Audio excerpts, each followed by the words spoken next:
Welcome to discover Rajasthan. आज का हमारा पेपर है 13 अगस्त 2018 का शिफ्ट फर्स्ट का पेपर। और आज का हमारा फर्स्ट क्वेश्चन है 10 ओम के दो समान प्रतिरोधक समांतर रूप से जुड़े हैं।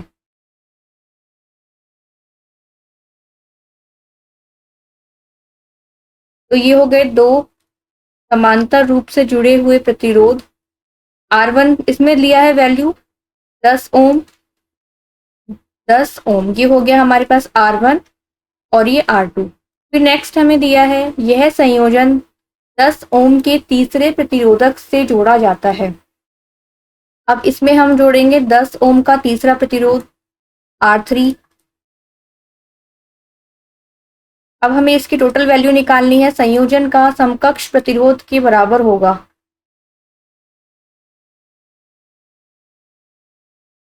यहां से हम वैल्यू निकालेंगे। पहले इस फर्स्ट डायग्राम को हम सॉल्व करेंगे। तो 1/R क्या होता है, इसे हम R डैश मान लेते हैं। ये कितना होगा 1/R1 प्लस 1/R2। इसके अलावा इसमें हम वैल्यू रखेंगे 1/10 प्लस 1/10। ये यहाँ से इसकी वैल्यू आ गई 1/5। तो R डैश की वैल्यू कितनी हो गई 5। इसके बाद जो ये पूरा डायग्राम है सेकंड वाला, इसको हम देखते हैं। तो इसमें क्या है R3 और इसकी वैल्यू टोटल कितनी है R डैश बराबर क्या है हमारे पास में R1 प्लस R2 की वैल्यू आई है। तो अब हमें वैल्यू कहाँ पे रखनी है,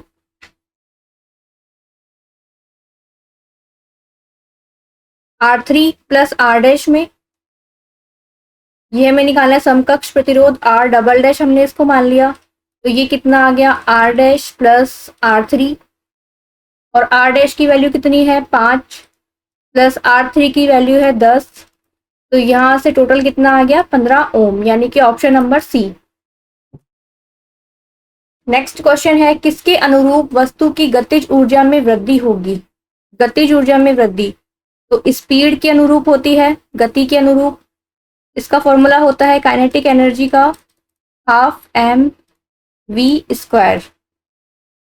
इसके अलावा घर्षण की अगर हम बात करें तो घर्षण केवल ठोस वस्तुओं का गुण होता है।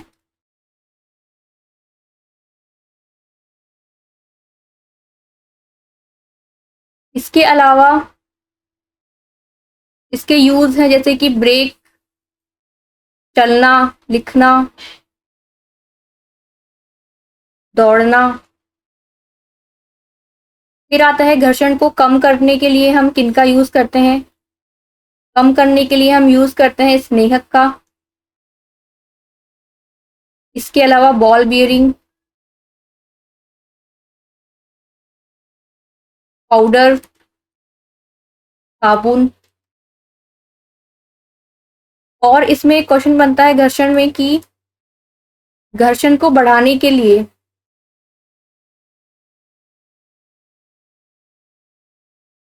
जूतेदार जूते में, लेकिन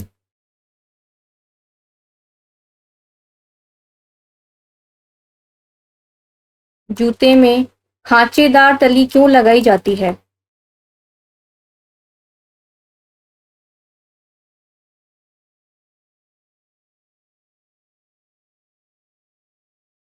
क्यों लगाई जाती है, क्योंकि इससे घर्षण का मान ज्यादा हो,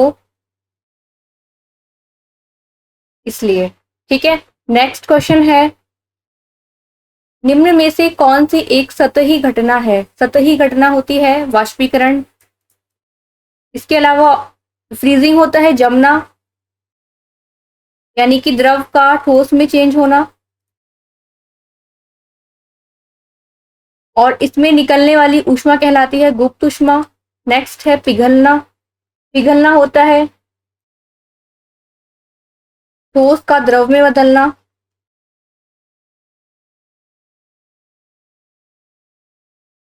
इसके अलावा जो वाष्पीकरण है ये चेंज होगी तरल से गैस में। नेक्स्ट क्वेश्चन है प्रकाश संश्लेषण के दौरान बने उत्पाद कौन से हैं। प्रकाश संश्लेषण तो प्रकाश संश्लेषण कौन सी अभिक्रिया होती है? ये होती है ऊष्मा शोषी अभिक्रिया। इसके अलावा ये एनाबॉलिक रिएक्शन है। ये होगा 6CO2 प्लस 12H2O और इससे उत्पाद बनते हैं C6H12O6 plus 6CO2 sorry 6O2 and 6H2O।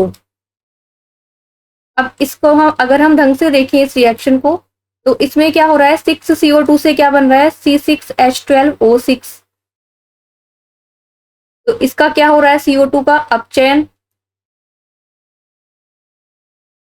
और H2O से क्या बन रहा है, ऑक्सीजन। तो इसमें H2O को क्या हो रहा है, ऑक्सीकरण। इसके अलावा C6H12O6 क्या है, ग्लूकोज। तो इसमें उत्पाद कौन कौन से बन रहे हैं, ग्लूकोज। सेकंड बन रहा है इसमें ऑक्सीजन, ऑक्सीजन और 6H2O यानी कि जल। तो ऑप्शन नंबर सी इसका करेक्ट आंसर है। इसके अलावा ये रिएक्शन कौन सी हो गई, इसमें ऑक्सीकरण व अपचयन दोनों अभिक्रियाएं चल रही है, तो ये रेडॉक्स अभिक्रिया है।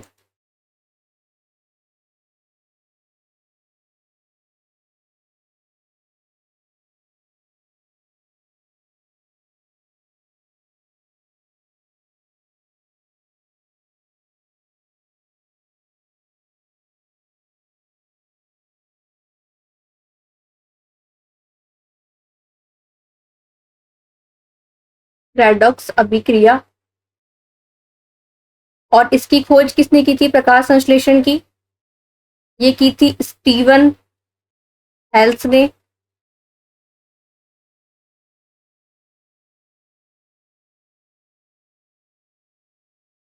नेक्स्ट है इसके बाद में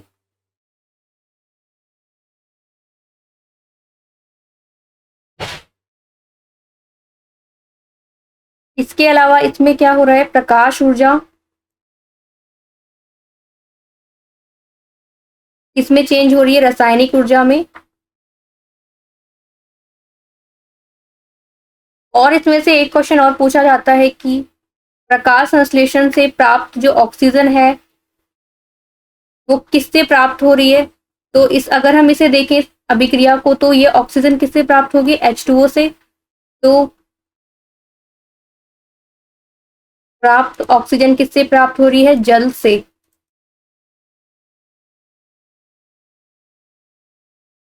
ये इसका करेक्ट आंसर है। इसके अलावा अगर हम थोड़ी डिटेल देखें ग्लूकोज और स्टार्च के बारे में, तो स्टार्च क्या होगा, ये पॉलीसेकेराइड होता है एक तो।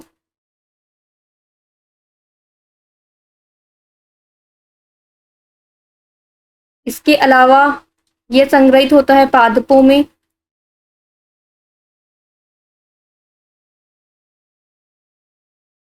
और ये होता है ग्लूकोज का बहुलक।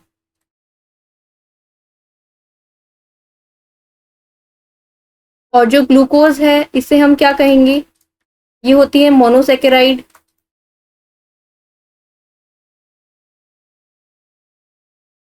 और इसे हम क्या क्या कहते हैं, जैसे कि ग्रेप शुगर।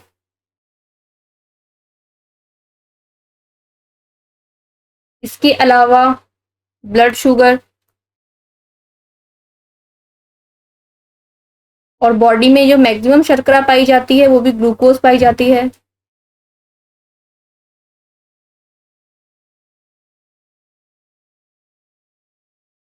फिर अगर हम देखें ऑक्सीजन, तो ऑक्सीजन की खोज की है प्रिस्टल ने। इसका परमाणु क्रमांक कितना है, 8। और इसका परमाणु द्रव्यमान होता है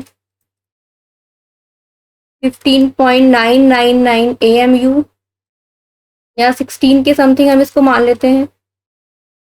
नेक्स्ट क्वेश्चन है, निम्नलिखित में से किन उत्तकों में कोशिकाएं जीवित होती है। लंबी और कोनों पर अनियमित रूप से स्थूल होती है। तो जीवित होती है, एक तो कॉलन काइमा जीवित होती है, इसके अलावा पैरेंकाइमा भी जीवित होती है। लेकिन इसमें दिया है कोनों पर अनियमित रूप से स्थूल होती है।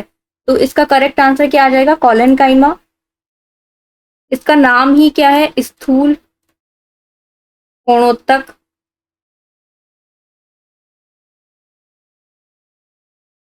इसके अलावा ये जीवित उत्तक है एवं इसकी जो कोशिका भित्ति है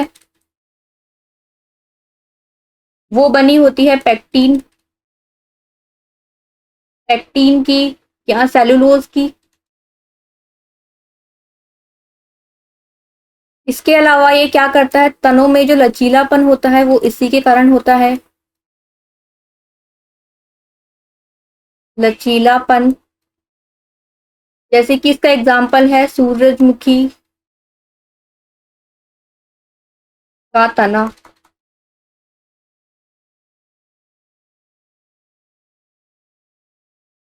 और ये सारे किसके टाइप हैं? सरल उत्तक के, ये चारों टाइप्स। नेक्स्ट है इसमें स्केलेरन काइमा। ये होता है दृढ़ उत्तक।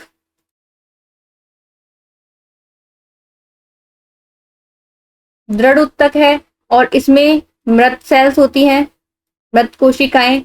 और इसमें केंद्रक भी क्या होगा? अनुपस्थित होगा।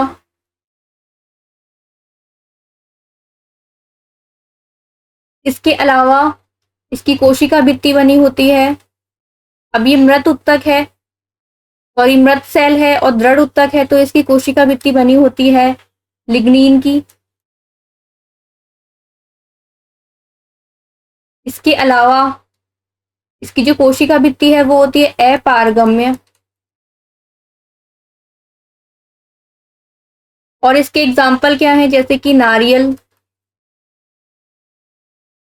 के रेशेदार जो छिलके हैं,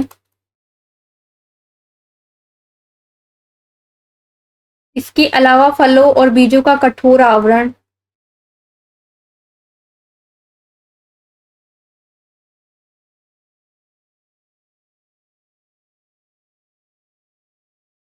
नेक्स्ट है इसके बाद पैरेन्काइमा।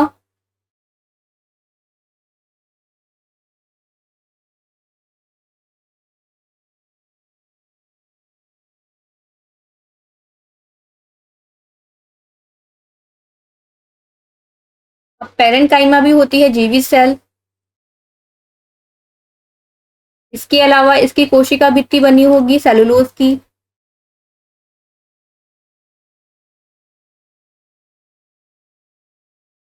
और इसके अलावा ये क्या होता है? इसके अंदर सेलुलोज में क्या होगा? अंतर कोशिकीय स्थान होते हैं, जिसमें क्या होता है? भोजन के संग्रहण का कार्य होता है। यानी कि इसका कार्य क्या हो गया? भोजन का संग्रहण।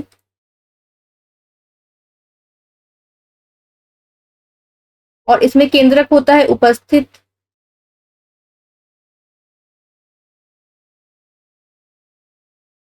इसके अलावा नेक्स्ट एरेनकाइमा, ये क्या होगा? ये जलीय पादपों में उपस्थित होगा। इसे हम कहते हैं वायु मृदुत्तक। और ये स्थित होगा जलीय पादपों में, क्योंकि जलीय पादपों सेल कौन सी होगी इसमें? वायु सेल में उपस्थित होंगी वायु गुहिकाएं।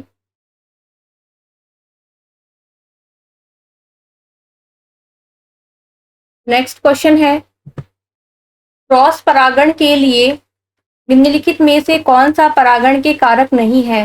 वायु, जल, जानवर या पौधे? तो इसका करेक्ट आंसर है ऑप्शन नंबर 4, पौधे। और परागण क्या होता है?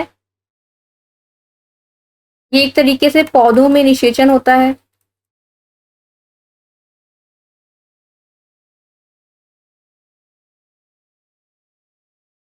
और ये होगा क्या? जैसे कि कोई एक पौधा है, किसी एक पौधे के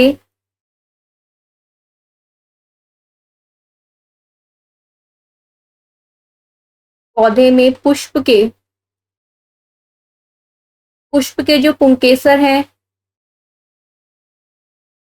पुंकेसर में जो पराग कण है पराग कणों का किसी अन्य पुष्प के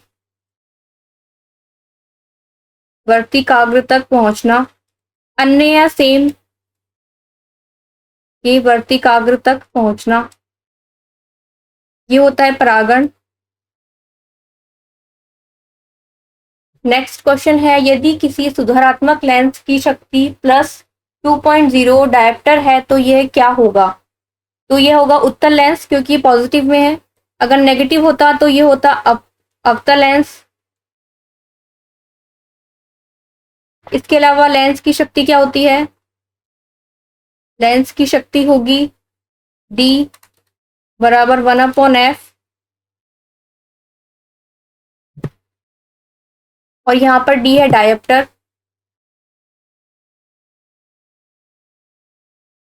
नेक्स्ट क्वेश्चन है, निम्नलिखित में से कौन सा डॉबरिन त्रिक का तीसरा सदस्य है जिसमें लिथियम और सोडियम भी शामिल है? तो लिथियम, सोडियम और इनके साथ है पोटेशियम। अब ये त्रिक नियम क्या कहता है? इसमें जो परमाणु द्रव्यमान होता है तत्व का, परमाणु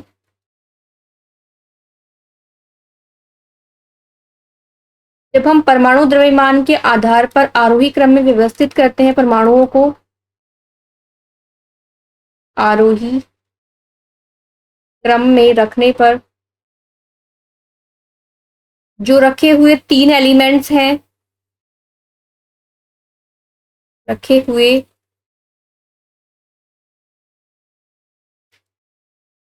3 तत्वों में जो बीच वाला तत्व होता है वो किसके बीच वाले तत्व का परमाणु जो द्रव्यमान है वो इक्वल होता है फर्स्ट और जो जो तीसरा है उनके औसत के बराबर, यानी कि परमाणु द्रव्यमान पहले व तीसरे के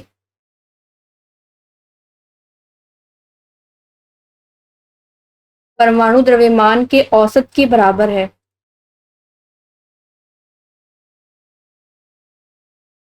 यानी कि इसमें अगर हमें सोडियम का परमाणु द्रव्यमान निकालना है तो हमें क्या करना होगा? लिथियम और पोटेशियम के इनका औसत निकालेंगे। इसके और भी हैं त्रिक नियम में 3, जैसे लिथियम हो गया, सोडियम हो गया, पोटेशियम हो गया। इसके अलावा क्लोरीन है, ब्रोमीन और आयोडीन, इनमें से भी पूछा जा सकता है कि इसमें कौन सा एलिमेंट है क्लोरीन ब्रोमीन के अलावा। और इसके अलावा है कैल्शियम, स्ट्रांसियम और बेरियम। तो यहाँ पर करेक्ट आंसर होगा ऑप्शन नंबर फर्स्ट। इसके बाद है बोरोन। तो बोरोन है 13वें समूह का तत्व,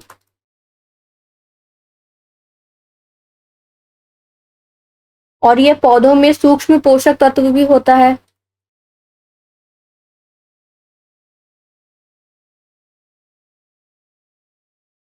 इसके अलावा नेक्स्ट है बेरियम। तो बेरियम होगा Ba, यानी कि ये सेकंड ग्रुप का है, सेकंड समूह क्षारीय मृदा धातुओं में आता है ये।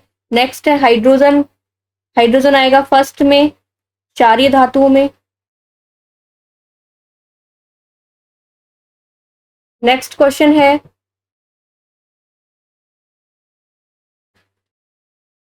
एक वक्रीय दर्पण जिसमें परावर्तन सतह अंदर की ओर वक्रीय होता है उसे कहा जाता है? समतल दर्पण, अवतल दर्पण, समतल उत्तल दर्पण या उत्तल दर्पण? तो इसका करेक्ट आंसर है अवतल दर्पण। अगर अंदर की ओर है वक्रीय तो क्या होगा? अवतल दर्पण। इसके अलावा जो अवतल दर्पण है इससे प्रतिबिंब कैसा बनता है? वास्तविक, उल्टा और बड़ा। और अगर उत्तल दर्पण की हम बात करें तो इससे बनेगा आभासी, सीधा व छोटा। नेक्स्ट क्वेश्चन है, निम्न में से कौन से भौतिकविदों ने उत्प्लावक बल के अस्तित्व की व्याख्या की? तो इसका करेक्ट आंसर है आर्किमिडीज ने की थी। और इन्होंने बताया था कि यदि कोई वस्तु आंशिक या पूर्ण रूप से द्रव में डुबोई जाती है तो उसमें क्या होगा, उस वस्तु में नीचे नीचे से एक बल कार्य करता है और उसे हम कहेंगे उत्प्लावक बल, जो कि नीचे से कार्य करेगा, ऊपर की ओर ढकेलेगा इसको। और ये क्या होता है, F equals to D G B. यहाँ पर डी है घनत्व, जी है गुरुत्वीय त्वरण और वी है आयतन। इसके अलावा आर्किमिडीज ने खोज की थी पाई की मैथ्स में। नेक्स्ट है इसमें आइजैक न्यूटन, जिन्होंने खोज की है गुरुत्वाकर्षण की। इसके अलावा कैलकुलस की और प्रकाश का सिद्धांत दिया है, जिसमें प्रकाश को 7 रंगों में विभक्त बताया है। फिर है ब्लेस पास्कल। ब्लेस पास्कल ने खोज की है पास्कलाइन कैलकुलेटर की।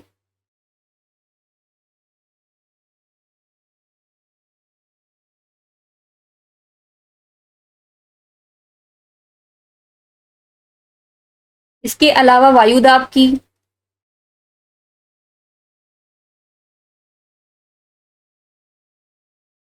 और इन्होंने पास्कल का नियम दिया है,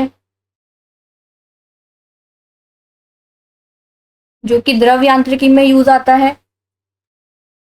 और इसके अलावा पी इजिकल्स टू क्या होगा, एफ अपॉन ए होता है पी इजिकल्स टू। नेक्स्ट है चार्ल्स एगस्टीन डी कूलाम। ये है, इसमें बल बराबर कितना दिया है, के Q1 Q2 upon are square. इन्होंने आवेशों के मध्य आकर्षण और प्रतिकर्षण के आधार पर। नेक्स्ट क्वेश्चन है,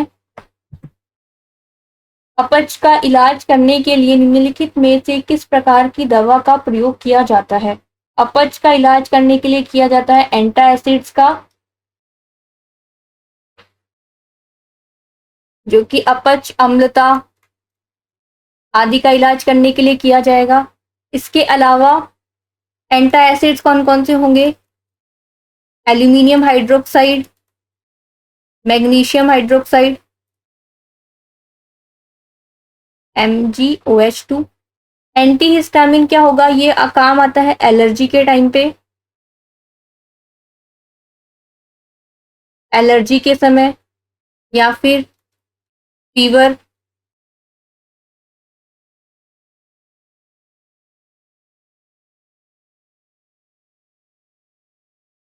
फीवर पित्ती जो हो जाती है उसमें काम आता है यूज। इसके अलावा जो कीटों के डंक होते हैं या उनके काटने पर तब यूज आता है। और इसके एग्जाम्पल अगर हम देखें एंटीहिस्टामिन के, तो इसके एग्जाम्पल्स हैं जैसे कि फेक्सोफेमाइडाइन, एक सेकेंड,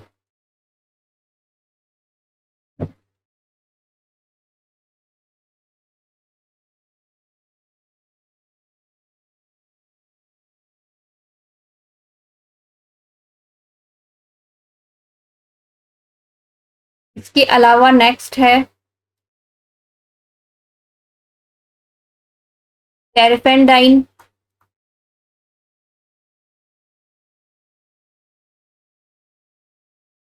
इसके अलावा एंटीबायोटिक्स यूज आती है बैक्टीरियल इन्फेक्शन से बचने के लिए, जैसे कि हो गई पेनिसिलियम।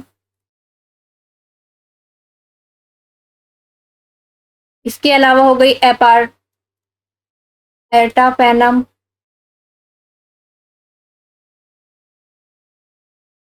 इसके अलावा एरिथ्रोमाइसिन।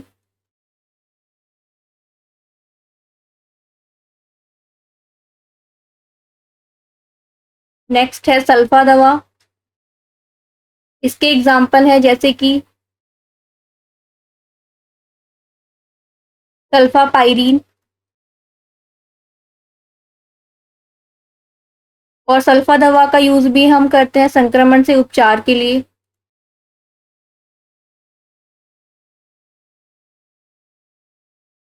नेक्स्ट क्वेश्चन है, अमीबा में किस प्रकार का अलैंगिक प्रजनन होता है? बडिंग, वनस्पतिक वंश वृद्धि, बीजाणु स्पोर गठन या बाइनरी विखंडन? तो हमने बडिंग का एग्जाम्पल देखा था। बडिंग होता है यीस्ट, हाइड्रा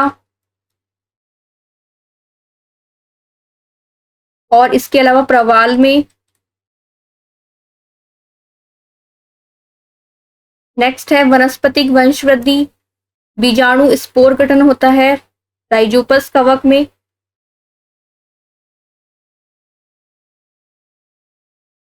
राइजोपस और कवकों में, बाकी कवकों में भी। और इसमें बीजाणुओं द्वारा नई संतति उत्पन्न होती है। ये हमने बताया भी था, ये कुछ इस तरीके से होगा। बीजाणु धानियों में बीजाणु उपस्थित होंगे, उनसे नई प्रतिकृति बनती है। नेक्स्ट होता है जो बाइनरी विखंडन होता है, ये होता है अमीबा में। जैसे कि ये कोई अमीबा है,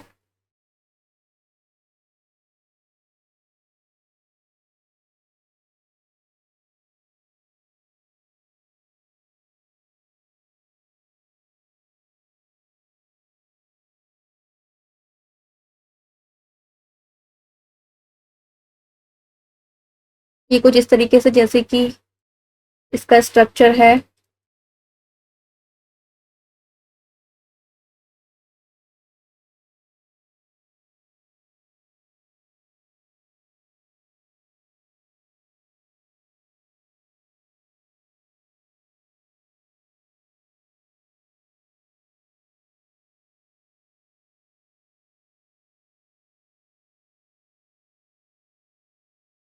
ये कुछ ऐसे होगा अमीबा में।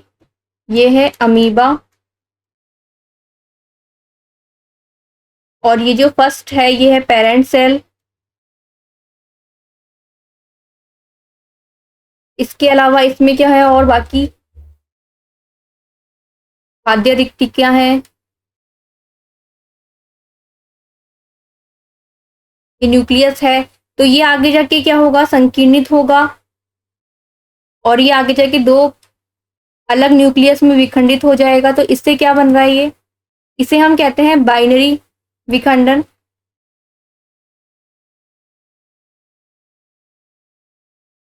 इसके अलावा एक विखंडन होता है अनुप्रस्थ विखंडन। अनुप्रस्थ विखंडन, और एक होता है इसमें अनुदैर्ध्य विखंडन। अब अनुप्रस्थ विखंडन किसमें होगा और अनुदैर्ध्य विखंडन किसमें होगा? तो जो अनुप्रस्थ विखंडन है ये होता है पैरामीशियम में।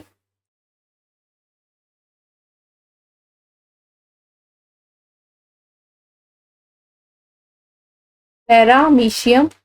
और जो अनुदैर्ध्य विखंडन है ये होगा यूग्लिना में। अब ये किस टाइप से होंगे, जैसे कि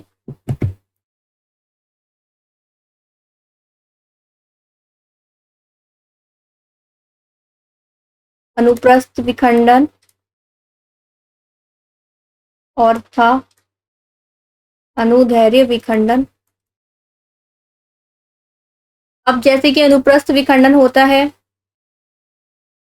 पैरामीशियम में, अब ये किस प्रकार से होगा, जैसे कि पैरामीशियम है कुछ इस तरीके से। अब इसमें क्या उपस्थित होती है, इसमें दो न्यूक्लियस उपस्थित होंगे, जैसे कि ये हो गया फर्स्ट और ये हो गया सेकंड। तो ये जो बड़ा वाला है इसे हम कहते हैं मैक्रोन्यूक्लियस, और जो ये छोटा वाला है इसे हम कहते हैं माइक्रो न्यूक्लियस। अब ये कैसे विखंडित होगा, इसमें होगा इस तरीके से, अनुदैर्ध्य विखंडन में कुछ इस तरीके से विखंडन होगा बीच में से। तो अब कैसे होगा आगे शेप, ये कुछ इस तरीके से, जैसे कि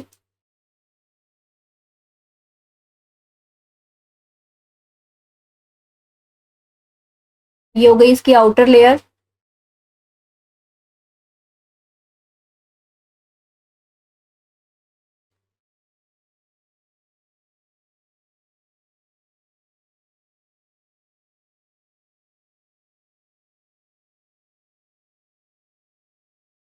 अब इसमें क्या होगा, जैसे कि ये फर्स्ट है मैक्रोन्यूक्लियस है और जो माइक्रोन्यूक्लियस है दोनों का विखंडन होगा। ये हो गया जैसे कि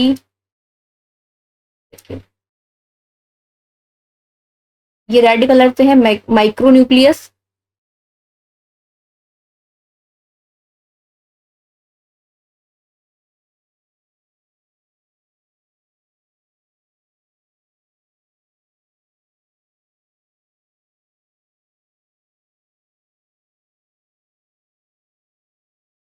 ये इसकी शेप पड़ जाएगी।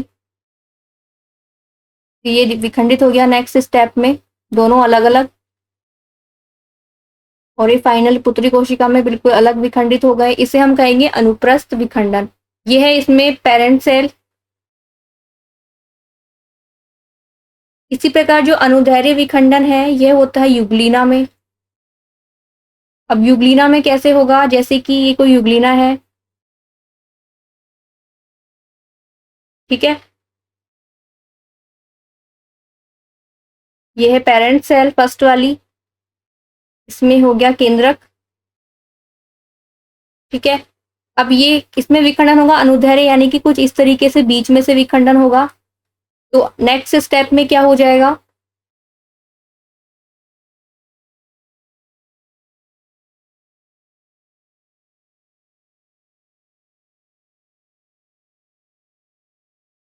केंद्रक का विभाजन शुरू हो जाएगा इसमें। अब ये बीच में से डिवाइड होगा, तो कैसे होगा नेक्स्ट स्टेप में,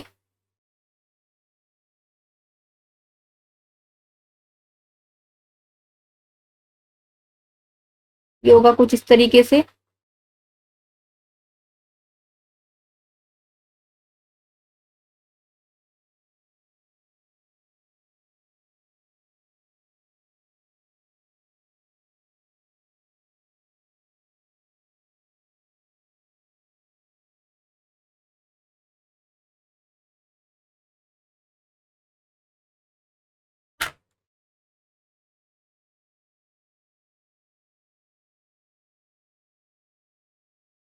नेक्स्ट क्वेश्चन है, हीरे में कार्बन परमाणु के बाह्यतम कोश में मुक्त इलेक्ट्रॉन की संख्या है।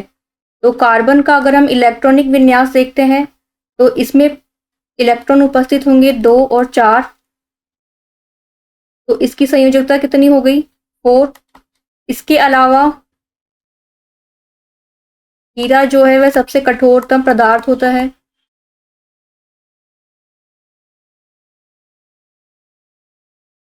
चमकीला, इसमें संकरण होगा sp3 संकरण।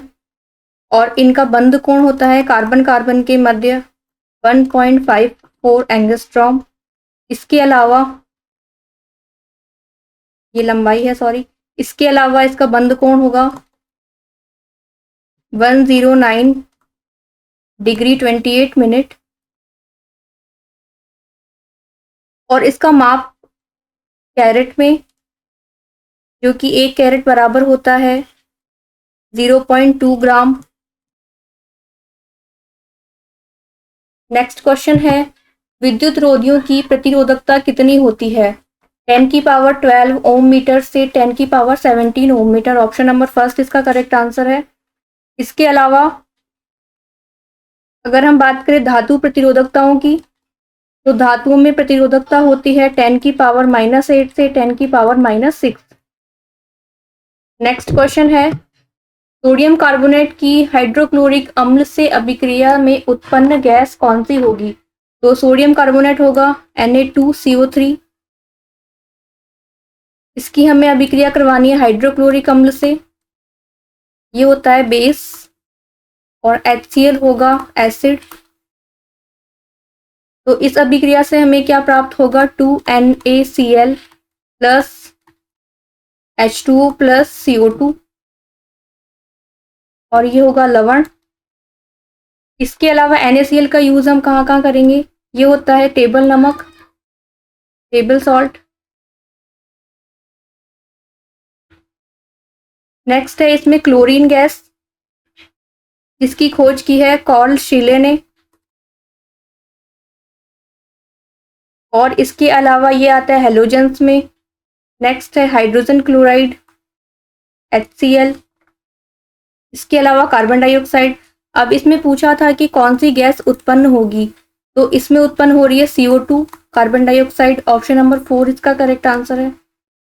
नेक्स्ट क्वेश्चन है बेंजीन में सिग्मा और पाई आबंधों की संख्या होती है, तो बेंजीन होता है C6H6 और इसकी संरचना कुछ इस तरीके से होगी।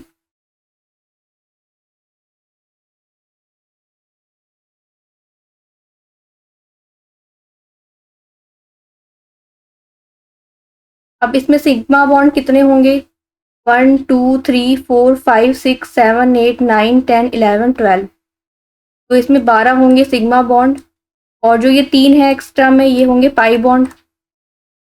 तो इसका करेक्ट आंसर है ऑप्शन नंबर बी।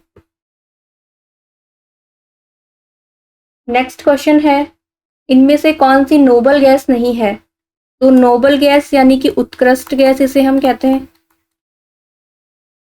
और इसमें कौन कौन सी गैसें होती है, helium, neon, organ, krypton, xenon और रेडॉन।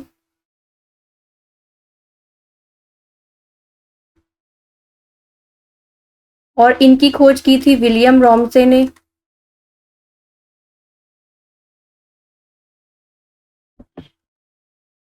नेक्स्ट क्वेश्चन है SnCl2 प्लस 2HgCl2 से इसमें अभिक्रिया से क्या उत्पाद बन रहा है, Hg2Cl2 प्लस SnCl2। अब इसमें पूछा है कि उपरोक्त अभिक्रिया में कौन इसमें ऑक्सीकृत हो रहा है और कौन अपचयित हो रहा है। तो ये रिएक्शन क्या हो गई है, SnCl2 plus 2HgCl2 Hg2Cl2 plus SnCl4। तो इसमें क्या हो रहा है, इसमें ऑक्सीकरण नंबर कितना आ गया Sn का 2, जबकि नेक्स्ट इसमें उत्पाद में कितना आ रहा है, इसमें 4, यानी कि क्या हो गया SnCl2 का ऑक्सीकरण। ऑप्शन नंबर सेकंड इसका करेक्ट आंसर है। नेक्स्ट क्वेश्चन है सौर ऊर्जा पवन ऊर्जा की तुलना में अधिक शक्ति उत्पन्न करती है, इसका करेक्ट आंसर है ऑप्शन नंबर सी, क्योंकि ये कभी कभी ही करती है वरना मैक्सिमम उत्पन्न करती है पवन ऊर्जा, इससे ज़्यादा ऊर्जा उत्पन्न होगी। इसके अलावा ये ज़्यादा कुशल होती है और इसमें कम CO2 उत्सर्जित होता है, जबकि जो सौर ऊर्जा है इससे कम ऊर्जा पैदा होगी और ये कम कुशल होती है।